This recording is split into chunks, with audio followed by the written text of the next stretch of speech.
Mari kita jawab deh ini soalnya ya. Soal ini adalah purpose. Purpose itu tujuan ya. Tujuannya adalah membuat sistem informasi hotel. Ini soal UTS kemarin saya berikan salah satunya ya.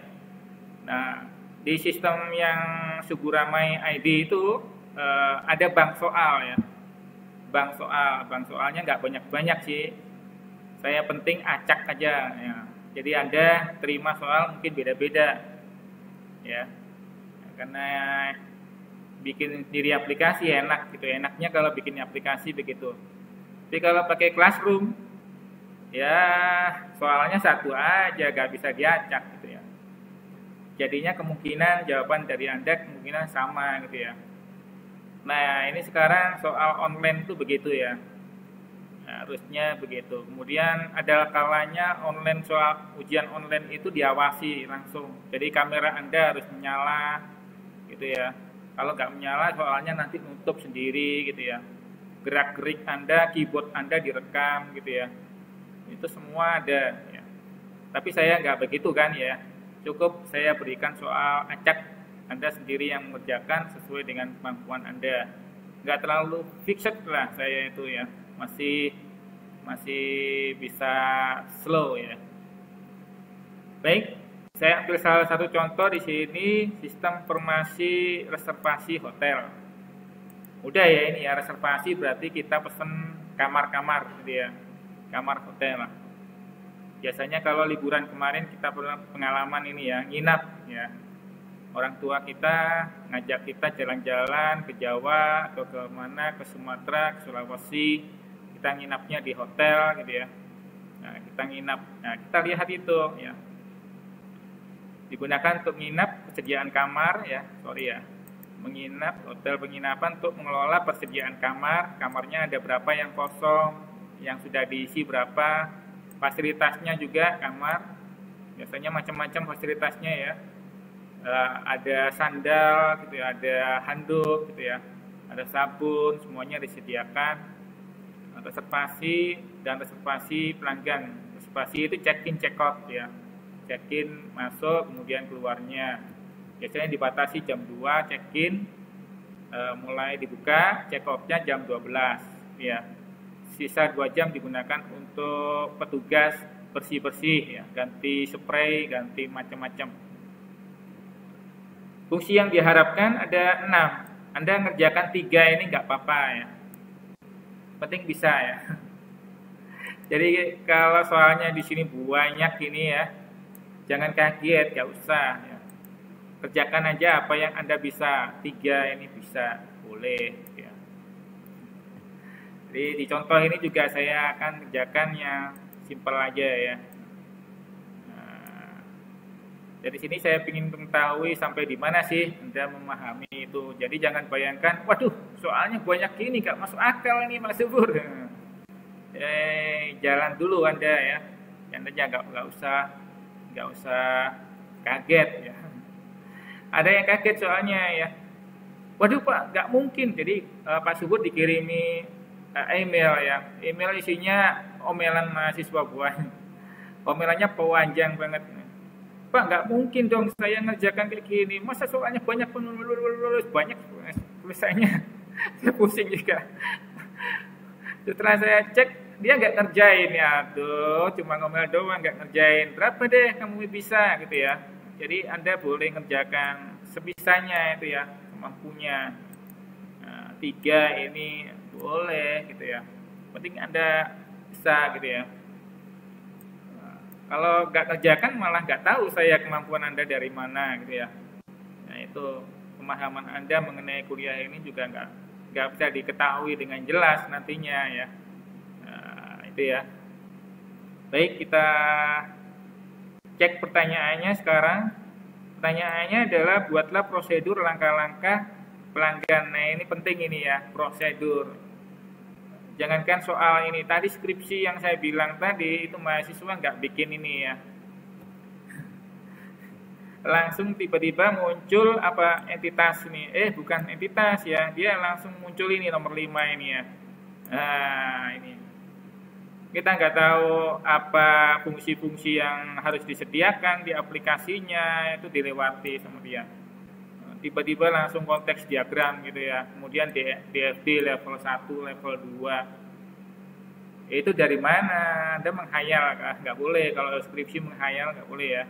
Nah, Anda nggak boleh langsung tiba-tiba nomor 5. Anda harus ikuti nomor 1 dulu ini. Prosedur ini penting ya. Ya, bedanya kalau kita di SMK dulu, kita dapat soal itu, apa soalnya? Soalnya adalah prosedur gitu ya. Nah, di soal itu sudah ada tulisannya prosedur, tinggal Anda bikin bawah-bawahnya itu, temukan entitasnya, temukan kebutuhan fungsionalnya, konteks diagram gitu ya. Kita tinggal lengkapi itu. Tapi kalau di sini mahasiswa, Anda sendirilah yang buat ini ya, saya berikan kebebasan kepada Anda untuk membuat sendiri itu ya. Prosedur-prosedurnya, langkah-langkahnya itu Anda tentukan sendiri. Tentukan sendiri, ngayal dong Pak. Nah kalau soal ngayal gak apa-apa, tapi kalau skripsi gak boleh ngayal ya. Imajinasi Anda boleh Anda sertakan di situ untuk melengkapi apa yang ada di dunia nyata, di fakta yang sebenarnya itu ya. Nah itu tambahkan imajinasi Anda sehingga Anda bisa memperkaya hasil kreasi Anda. Ini ya. Nah, di soal ini saya minta Anda untuk membuat sendiri check-in check-out-nya ini ya. Mudah saya rasa ya, check-in check-out itu ya. Nah, saya rasa mudah, coba aja. Kalau kemarin kita pengalaman booking ya, nah, kita coba ya. Oh, nggak bisa juga ya. Keyboard saya ini nomor tagarnya nggak bisa ditekan juga. Nah munculnya 3 nah. Keyboardnya lagi error.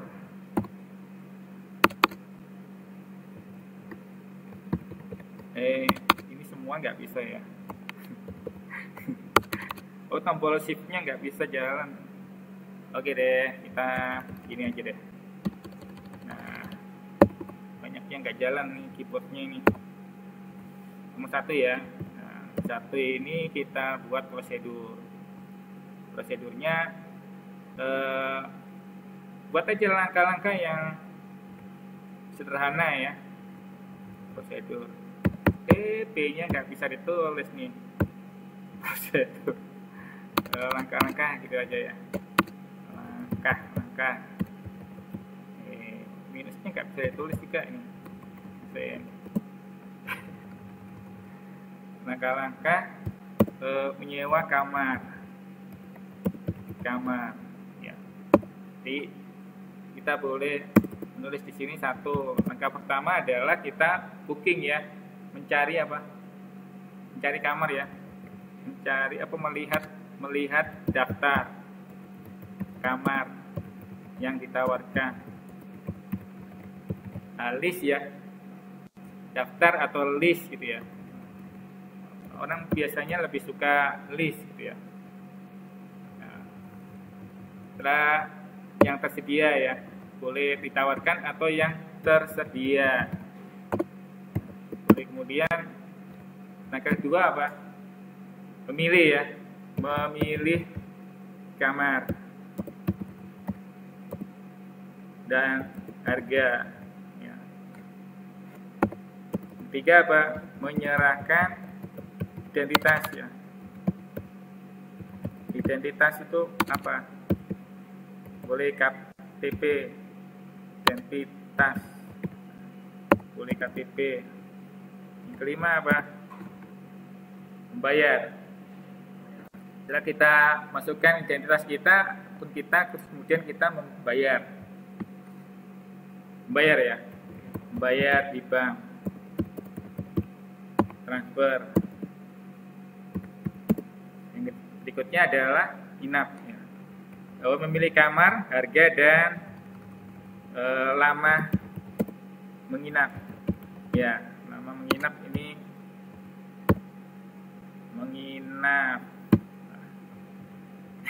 P-nya nggak bisa diketik. Bayar di bank, kemudian kita masuk ya, check-in sesuai dengan waktunya. Kalau sudah sehari dapat fasilitas, berarti kita check off ya. Check off. Sudah selesai kan? Anda nulis gini aja sudah oke, itu sudah prosedurnya, langkah-langkah pelanggan menyewa kamar. Kalau Anda nggak jawab, 0 nilainya. Masih kurang detail kan ini sebenarnya? Kurang detail sebenarnya, tapi nggak usah detail-detail karena waktu kita adalah pendek. Ya. Ini nyewa kamar, kita belum bahas mengenai ngelola kamar ya. Belum bahas mengenai mengelola kamar. Mengelola kamar itu tugasnya siapa? Pemilik hotel, pengusaha hotel atau administrasinya. Jadi ada admin dan user. Yang langkah-langkah menyewa kamar ini siapa? Pengguna ya, user ya. Berarti usernya sudah kita lihat 2 di situ ya. User 1 adalah ini ya. Berarti ini adalah langkah-langkah menyewa kamar bagi pengguna PPP. Ini alhamdulillah bisa ya. Pengguna kamar. Penyewa ya. Penyewa kamar. Oh, ditekan-tekan terus ya, jadi bisa ya. Ini sekarang ini shiftnya bisa nggak? Oh, shiftnya nggak, belum bisa. Nah, ini untuk pengguna kamar tadi user ya. Kalau Anda ketik di sini user boleh. Nah, ini untuk user kamar aja. Jadi Pak nggak perlu bahas user admin. Oh, waktunya ya pendek ya. Nanti kalau Anda skripsi ya lengkapi itu semua ya, mau user admin, mau user pengguna, mau user pengunjung biasa, boleh juga ya. Pengunjung kan ingin tahu juga ya. Nah, itu Anda bisa menyediakan semuanya. Ini nomor 1. Nah, nomor 2 sekarang. Temukan ada berapa entitas pada nomor 1. Nomor 1 itu bukan nomor yang 1 ini, melihat ini ya. Nomor 1 adalah ini, nomor 1. Nah, sekarang ada entitas. Entitas itu apa aja kita tulis di sini ya. Entitas orang atau individu. Nah, titik 2 nggak bisa ya. Orangnya siapa kira-kira? User ya, penyewa. Oh, P-nya nggak bisa lagi. P. Ya, apain kan nggak bisa nyari. User gitu ya. User atau pengguna. Penyewa kamar. Penyewa kamar. User atau penyewa kamar.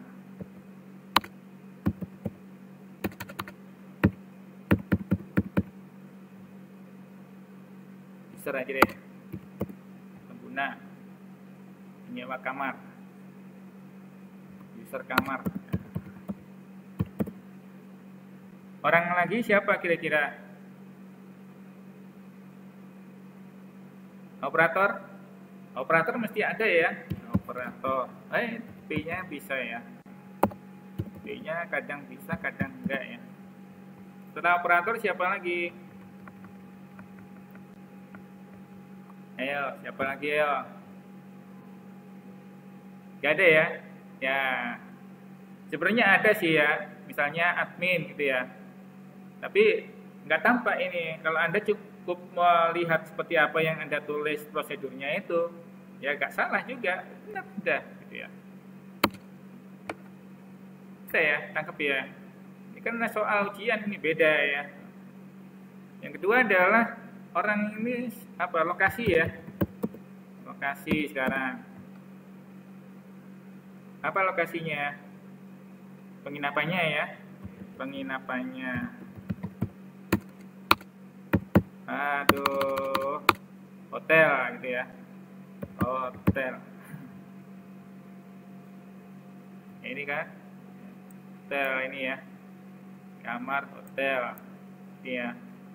Reservasi hotel. Reservasi hotel. Kedua apa? Ya hotel doang dong. Tiga adalah benda, objek. Objek. Apa objeknya ya? Kamar.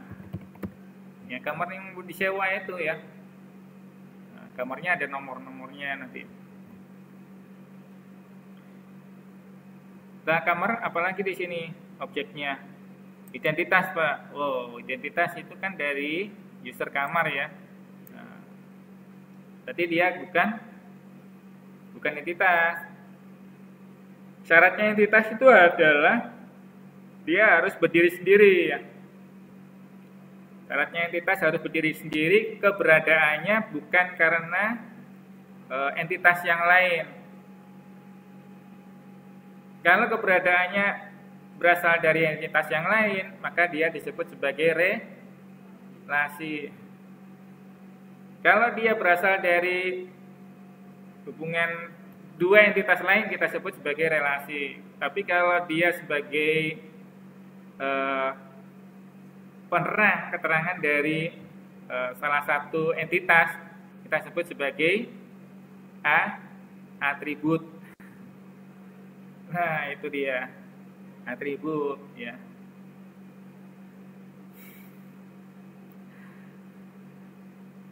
Nah, kalau berdiri sendiri, keberadaannya itu menjadi bukan karena entitas yang lain, maka dia jadi entitas sendiri ya, itu ya. Kamar ini juga begitu, kamar ini dia berdiri sendiri. Kalau tidak gitu cuma hotel doang ya nggak ada kamar-kamarnya, ngapain gitu ya. Baik, jadi objeknya cuma kamar ya. Nah, sekarang 4 itu apa? Peristiwa ya, kejadian atau peristiwa. Apa peristiwanya? Ya, dia menjadi entitas. Apa peristiwanya? Nggak ada ya, nggak ada. Kita tulis ini nggak ada. Yang 5 adalah konsep. Nah, konsep ini apa ya? Konsep. Nah, konsep ini apa yang terjadi? Identitas, Pak. Identitas tadi ya sama seperti yang tadi ya. Kartu check-in check-out loh. Check-in check-out itu kan karena ada hubungan antara user kamar dengan kamar. Ya, transaksinya itu ya. Nah, karena itu konsep gak ada juga ya. Nah, kita tulis gak ada itu gimana ya? Code-nya nggak bisa. Nah, tuh lagi gangguan. Nah, kosong itu aja ya. Jadi itu yang bisa menjadi ini ya. Empat inilah yang menjadi entitas ya. 4 ini bukan apa? Bukan user ya. Bukan user. Oleh karena itu kita buat sekarang ada berapa entitas nomor 1. Nah, ini sudah Anda tulis di sini 1 2 3 4 ya. Buatlah daftar kebutuhan fungsional requirement, kebutuhan fungsional untuk user, ingat ya, user kamar atau pengguna. Kalau Anda nulis 1 itu aja nggak apa-apa. Ini soal ini ya. Kalau Anda tulis semuanya sama adminnya, ya juga nggak apa-apa. Nah, misalkan waktunya cukup ya. Nah, sekarang kita tulis di sini nomor 3. Kebutuhan fungsional. Kebutuhan fungsionalnya sesuai dengan ini tadi ya. Nah, ini dia. Mengelola kamar dan harga. Sistem harus bisa menyediakan mengelola kamar. Berarti kalau mengelola kamar ini ada adminnya ya. Kalau pengguna kan nggak mengelola, pengguna kan menggunakan ya. Menggunakan kamar. Jadi ini harusnya disediakan untuk admin juga ya. Maka fungsinya yang bisa kita sediakan, fungsi yang bisa disediakan antara lain satunya ini adalah input ya. Oh, ini sama seperti IPO ya. P-nya lupa, nggak bisa diketik. Input P ya itu ya. Inputnya apa aja? User, ini fungsi-fungsi untuk user kamar atau penyewa kamar. Inputnya antara lain profil, EP-nya nggak bisa ya, profil user ya, kemudian apa lagi, update profil, update.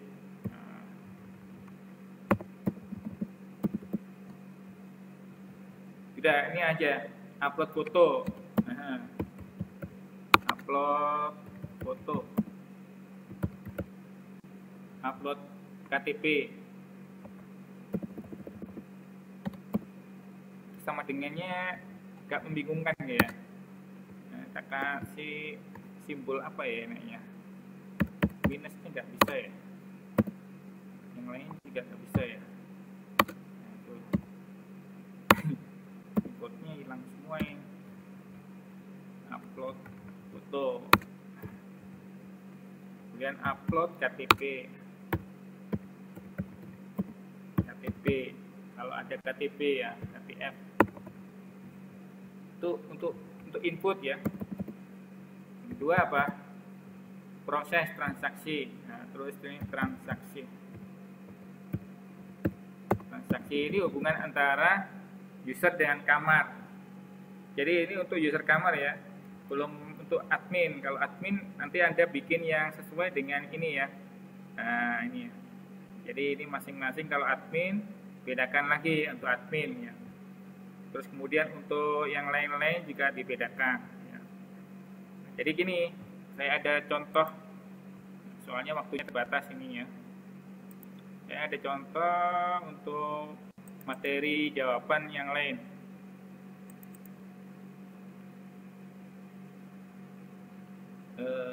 Kuis UTS. Mana UTS?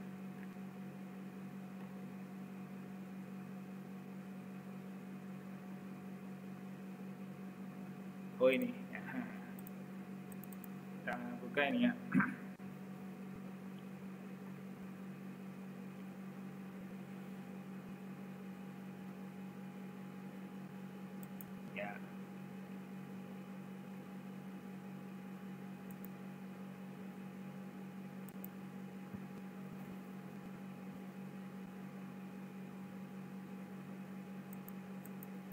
Tampil ya di layar Anda ya. Nah ini untuk petugas ya. Nah untuk petugas ada sendiri ini fungsional requirement-nya, mengelola profil perusahaan hotel tadi ya, mengelola petugas. Kalau ini rental mobil, maka di sini mengelola kamar, mengelola pelanggan. Jadi ini ya, nah, kurang lebih seperti ini. Pelanggan, petugas rental mobilnya, dan mobil ini kalau rental mobil ya, peristiwa dan konsep sistemnya kosong. Nah, sama seperti tadi ya, profil perusahaan hotel, profil hotel. Ini kalau untuk admin ya. Kemudian transaksinya itu antara hubungan antara ini semua. Jadi kalau kita buat relasi ya, jadi proses itu relasi antara ini dengan ini ya, antara ini semua. Jadi kalau kita hubung-hubungkan ini, maka ada transaksinya. Misalnya ini nih, petugas dengan profil. Nah petugas ini siapa aja petugasnya, kan ada punya jabatan masing-masing dia, levelnya kan sesuai dengan levelnya masing-masing. Nah ini mengelola petugas bekerja di sini. Ini kalau ada akses untuk ini, tapi nggak semua orang bisa mengakses ini ya. Ini anak untuk user petugas level tertentu ya. Kemudian kepemilikan mobil, misalnya mobil dengan profil. Ini juga ada profil perusahaan, itu kadang dia menyewakan mobil, kalau mobil ya. Tapi kalau hotel, apakah ada kepemilikan kamar? Bisa jadi disediakan kamarnya khusus untuk bidang untuk orang-orang ini saja, atau jadikan satu juga bisa. Jadi kepemilikan kamar di sini nggak ada juga nggak masalah gitu ya.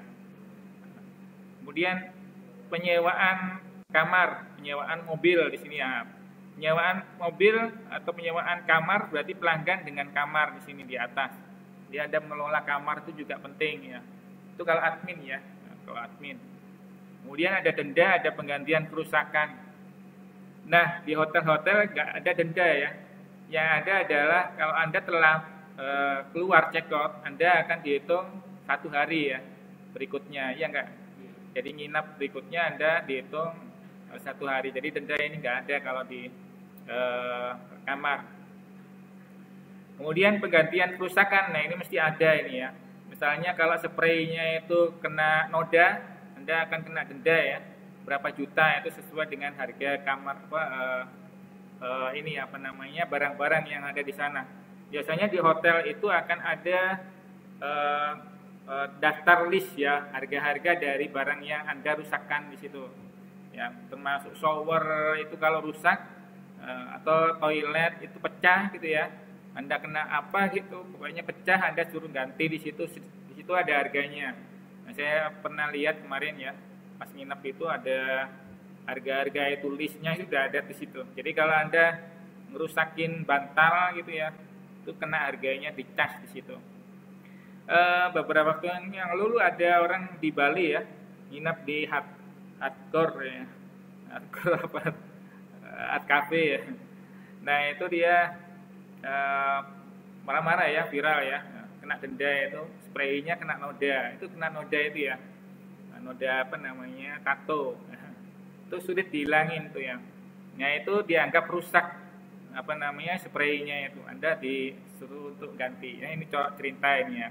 Itu wawasan bagi kita untuk membuat sistem. Jadi kalau kita bikin sistem itu kita nggak hanya sekedar coding ya, kita harus punya wawasan tentang nginap tadi ya. Kemudian outputnya ini kalau untuk rental. Kalau untuk pelanggan biasanya cuma ini aja. Nah ini seperti yang saya tulis tadi ya. Jadi inputnya adalah profilnya dia, mendaftarkan, kemudian upload ya, KTP, upload foto, ini kurang lebih. Kemudian proses transaksi, nah ini kurang lebih urut-urutannya seperti ini. Anda memilih mobil, memilih kamar tadi ya, ada list kamarnya, kemudian ada lama sewanya, ada harganya di situ ya. Nah, jadi kalau kita ketemu biasanya harganya dulu gitu ya, nah, boleh juga. Biasanya langsung muncul harganya di situ. Satu kamar ini sekian harganya, kelasnya ini sekian.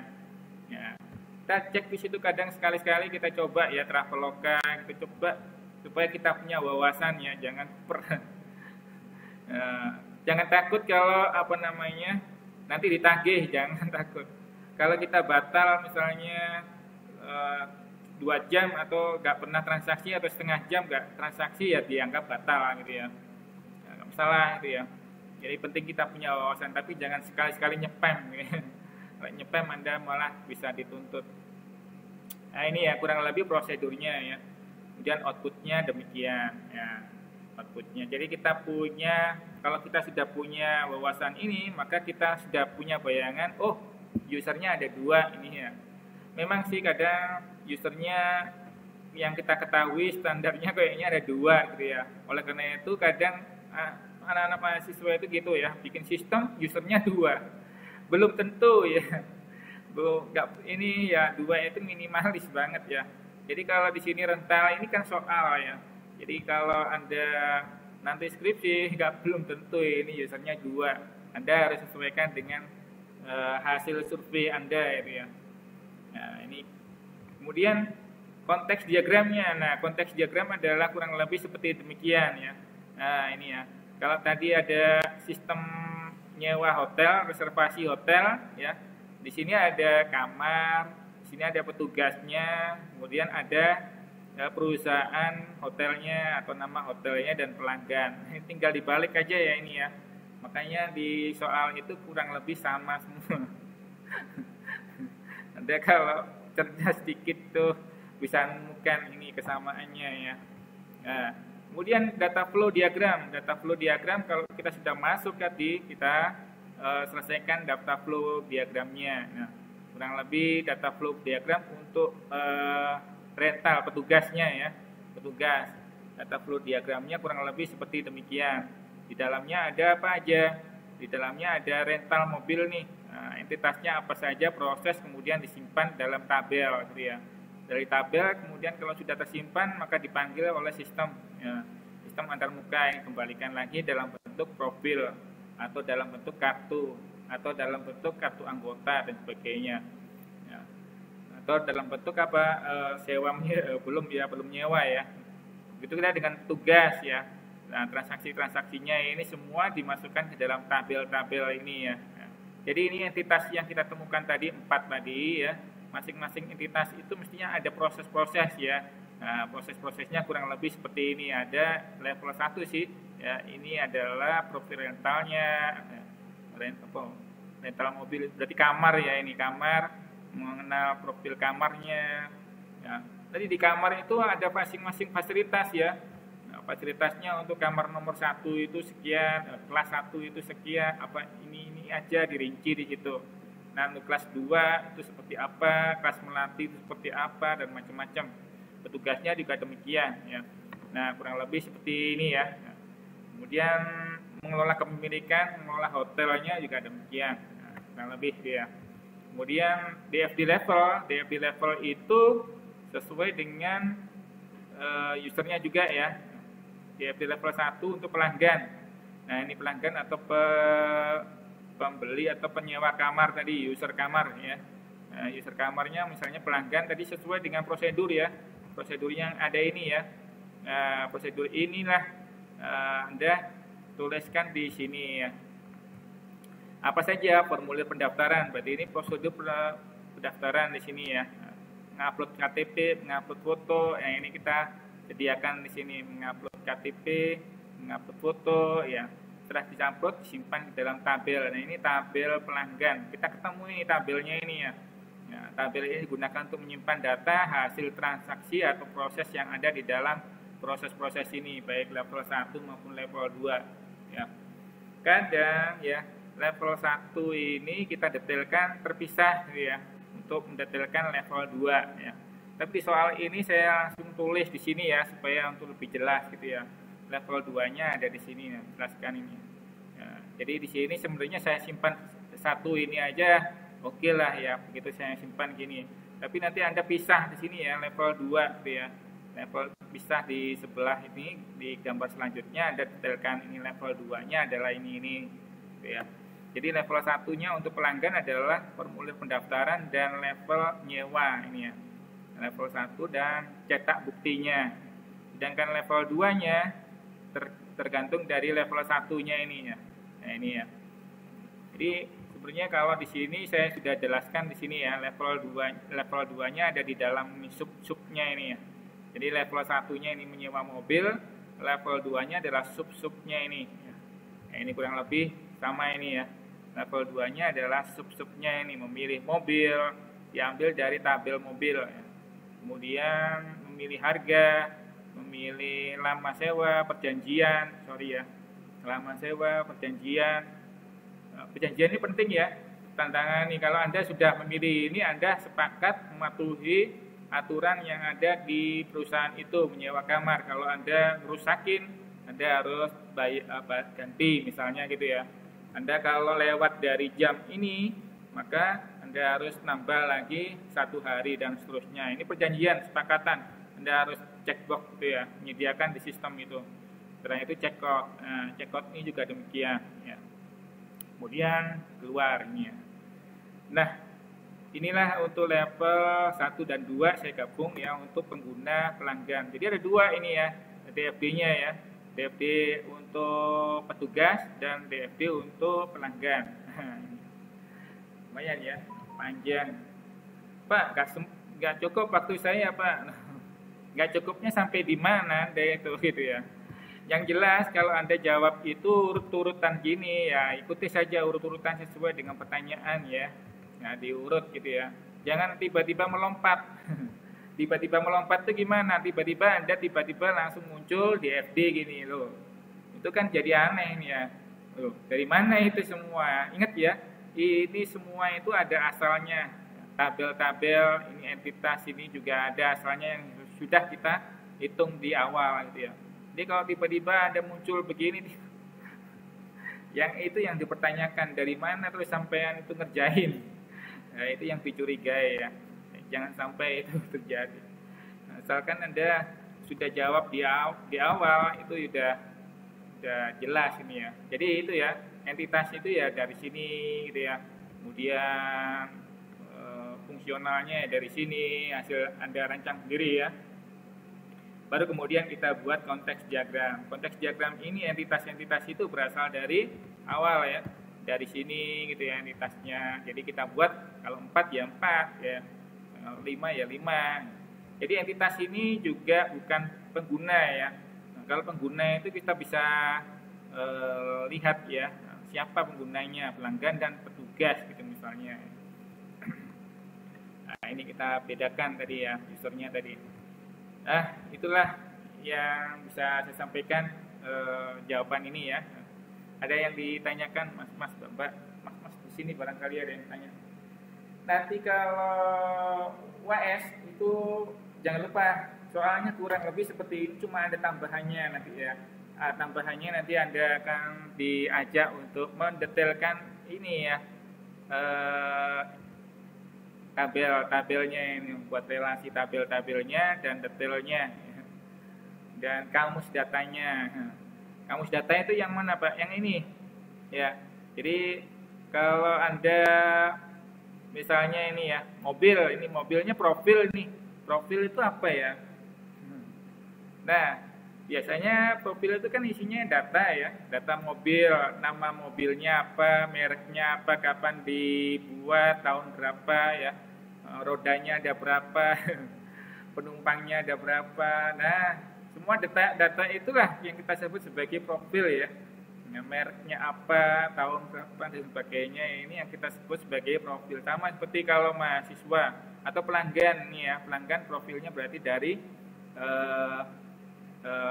KTP ya, KTP, identitas dan sebagainya. Nah, ini kita sebut sebagai profil. Nah, profil inilah yang nantinya akan menjadi kolom-kolom dalam tabel pelanggan ya. Begitu juga dengan mobil, kolom-kolomnya nanti ya detailnya seperti itu kurang lebih ya. Nah, itu yang kita sebut sebagai kamus data nanti ya. Nah, kamus data itu penting juga untuk memahami transaksi yang ada di dalam ini ya. Proses-proses yang terjadi itu seperti apa, kita nggak tahu ini ya. Kita nggak tahu di sini. Nah, ini perlu kita detailkan menggunakan kamus data. Nah, kalau kita sudah ketemu kamus data, itu enak. Jadi kita bisa membuat ini semua. Itulah saya harap Anda kalau menyusun skripsi juga demikian, Bro. Juga demikian ya, bisa runtut gitu ya, bisa jelas gitu ya. Tapi tiba-tiba muncul tabelnya langsung gitu, yang kita pikir itu dari mana sampean itu bikin tabel itu ya. Jangan diasumsi sendiri ya, jangan dibayangin sendiri ya, jangan dikarang sendiri. Anda skripsi itu semuanya harus bisa diverifikasi, harus bisa dirujuk ya, harus bisa dibuktikan. Kita nggak bisa main asumsi di skripsi itu ya. Nah, ini yang kita sebut sebagai ilmiah. Tapi kalau tiba-tiba langsung muncul, nah ilmiahnya di mana itu kalau tiba-tiba muncul ya. Jadi ya, saya ditangkap ya Mas Mbak. Mungkin itu yang saya sampaikan hari ini ya. Kurang lebih. Ada yang ditanyakan, silakan diketik di sini ya. Ya, di sini di kelas ini ada 2 orang. Saya belum masuk ke perangkat lunaknya ya. Perangkat lunaknya saya rasa tetap menggunakan Draw.io ya. Draw.io ini ya. Dan laptop saya lagi gangguan. Nah, ini tinggal dibuat, pilih di sini blank, baru kita buat. Nah, ini. Misal ini kita panggil apa yang sudah kita buat, misalnya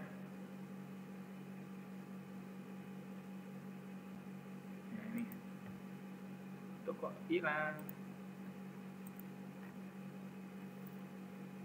Nah, ini alat untuk menggambar ya. Saya sudah tulis di situ gambar gunakan alat yang sudah pernah kita gunakan ya, kita gunakan praktek. Nah, salah satu softwarenya adalah software Cloud ini ya, Cloud PP Diagram. Ini gratis dan saya rasa semuanya sudah ada di sini ya. Fungsi-fungsinya, fungsi general, umum ya. Ini semuanya juga sudah ada. Mau UML juga ada, mau entity relationship ini juga ada ya. Semuanya simbol-simbolnya juga sudah ada di sini. Ini untuk gambar aja ini ya. Nah, gambar ini penting juga agar kita memahami ya, memahami seperti ini. Nah, kalau ini dia pakai gambarnya apa ya namanya, software lain ya, visual paradigm ini ya. Nah, ini gambarnya agak bagus gini ya, dibanding dengan kalau pakai ini Draw.io ya.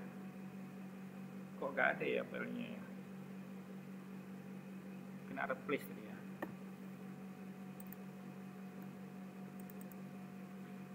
Nah, ini banyak nih ya,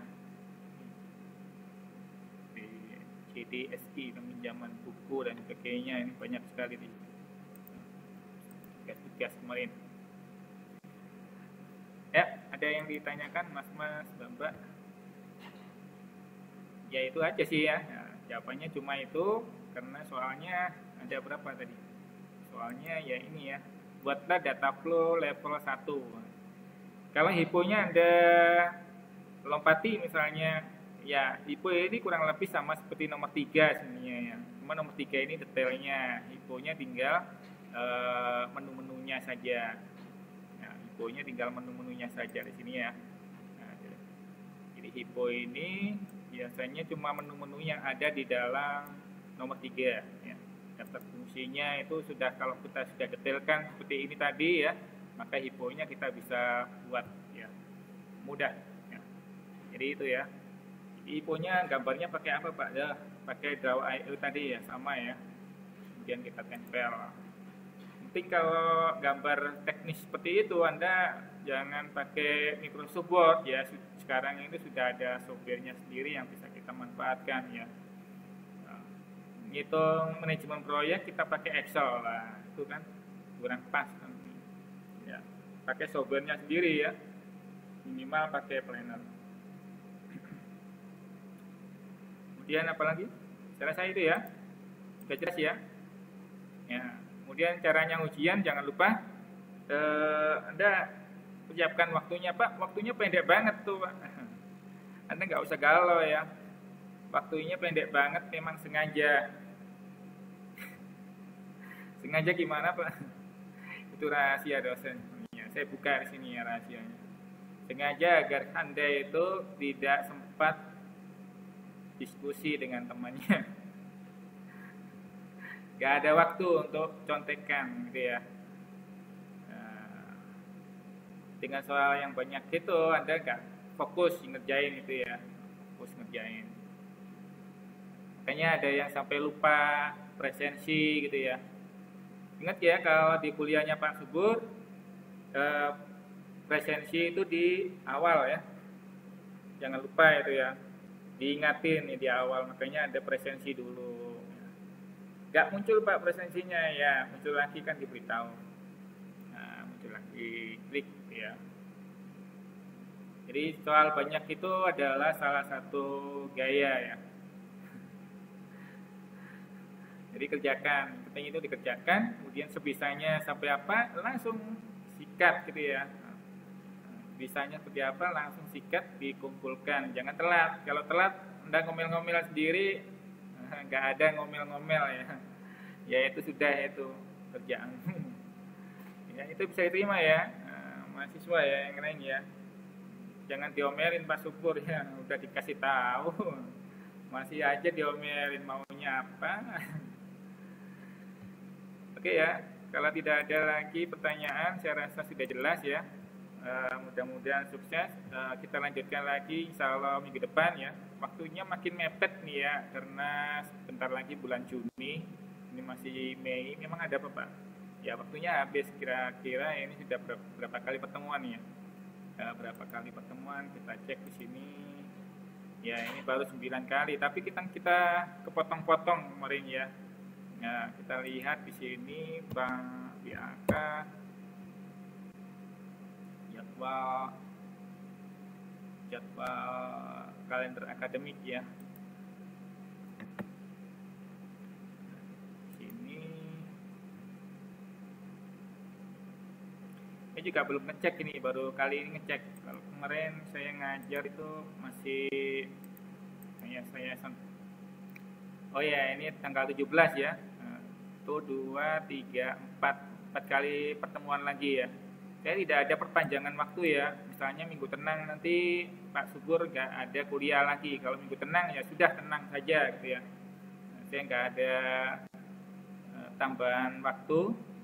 Tapi kalau ada tambahan presensi misalnya kehadiran karena banyak kepotong libur gitu ya, ya nanti dilihat saja ya. Nah ini sampai minggu ke-11, ini tanggal 17 kan ya, minggu ke-11. Kalau di presensi tadi masih masih masih 9, hilang 2 ya, masih 9. Anda minggu lalu juga kepotong 2 kali ya, 2 kali. 11 harusnya. Untuk kelas lain mungkin sudah 10 minggu ini ya. Nah, itu Anda masih beruntung, ini 9, masih ada yang masih kelasnya di minggu ke-6. Tapi jangan lupa materi-materi sudah saya bagikan di YouTube ya. Termasuk hari ini insya Allah kuncinya saya akan bagikan di YouTube rekamannya. Itu ya. Hari Selasa ini memang banyak nggak ada kepotong libur ya. Kalau hari-hari yang lain nanti kepotong banyak ini ya. Kemarin saya cuma potong 2 hari ini aja. Untuk selanjutnya hari Selasa masuk terus. Lumayan.